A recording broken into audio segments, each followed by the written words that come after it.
Chairman Peoples Party Bilawal Bhutto نے آزاد کشمیر کے انتخابات کو دھاندلی، گولی اور خون آلود قرار دے دیا۔ ویڈیو بیان میں کہا کہ وفاقی حکومت کی الٹی گنتی شروع ہو چکی ہے۔ نامساعد حالات کے باوجود عوام نے پیپلز پارٹی کو 9 نشستوں پر کامیاب کروایا۔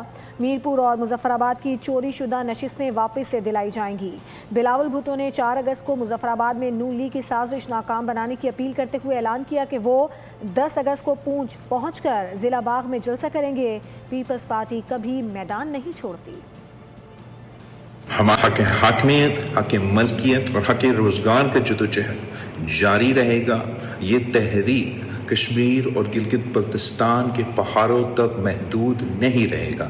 انشاءاللہ تعالی میں اس تحریک کو پورا پاکستان میں چلاؤں گا۔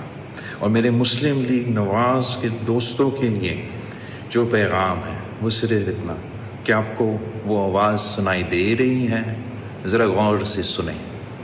ٹک ٹاک ٹک ٹاک، آپ کی الٹی گنتی شروع ہو چکی ہے۔ سبسکرائب کریں اور بیل دبائیں تاکہ کوئی خبر رہ نہ جائے۔